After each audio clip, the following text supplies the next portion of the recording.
BJP छोड़ MVA में जाएंगे नितिन गडकरी। उद्धव ठाकरे ने दिया कैसा ऑफर? क्या महाराष्ट्र में भी होगा खेला? लोकसभा चुनाव को लेकर सभी राजनीतिक दल जोर शोर से तैयारियों में जुट गए हैं।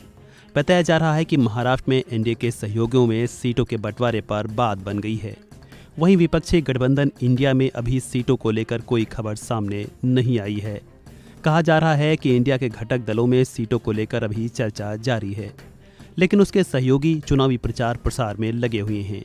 इस बीच लोकसभा चुनाव की तैयारियों में जुटे शिवसेना यूबीटी अध्यक्ष उद्धव ठाकरे ने बीजेपी नेता और केंद्रीय मंत्री नितिन गडकरी को लेकर बड़ा बयान दिया है। महाराष्ट्र के तुलजापुर में एक जनसभा को संबोधित करने के दौरान उद्धव ठाकरे ने नितिन गडकरी को बीजेपी छोड़कर महाविकास अघाड़ी में आने का आह्वान किया है। उद्धव ने गडकरी को महाविकास अघाड़ी में आने को लेकर खुला ऑफर दिया है।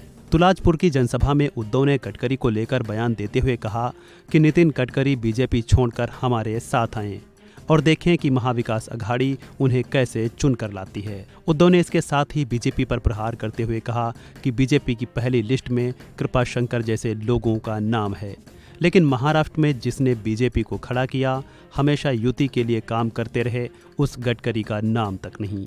उद्धव ने शिवाजी महाराज का जिक्र करते हुए बीजेपी पर जमकर निशाना साधा। उन्होंने कहा कि महाराष्ट्र कभी भी दिल्ली के सामने नहीं झुका है। शिवाजी जब आगरा में औरंगजेब के सामने नहीं झुके तो हम तुम्हारे सामने क्या झुकेंगे। वहीं उद्धव ठाकरे की इस ऑफर को लेकर बीजेपी नेता और महाराष्ट्र के डिप्टी सीएम देवेंद्र फडणवीस ने करारा पलटवार किया है। फडणवीस ने उद्धव के बयान को हास्यास्पद बताते हुए कहा कि उद्धव की पार्टी की खुद बैंड बजी पड़ी है, ऐसे में उनका यह बयान हास्यास्पद लगता है। उन्होंने कहा कि यह एक ऐसा ऑफर है जैसे गली के व्यक्ति ने अमेरिका का राष्ट्राध्यक्ष बनाने का ऑफर दिया हो, उसकी पार्टी का बैंड बजा पड़ा है। गडकरी हमारे बड़े नेता हैं, वो महाराष्ट्र के नागपुर से चुनाव लड़ते हैं। फडणवीस ने आगे कहा कि महायुति का राज्य की सीटों पर निर्णय नहीं हुआ है, यह चर्चा जब होगी तब नितिन जी का नाम आएगा। उद्धव ठाकरे खुद को बड़ा दिखाने की कोशिश कर रहे हैं, यह बेहद ही हास्यास्पद है। बता दें कि बीजेपी ने बीते दिनों पहली लिस्ट में 195 उम्मीदवारों के नाम का ऐलान किया है, जिसमें पीएम मोदी, अमित शाह, राजनाथ सिंह जैसे बीजेपी के दिग्गजों के नामों का ऐलान किया गया है, लेकिन नितिन गडकरी के नाम की घोषणा भी नहीं हुई है।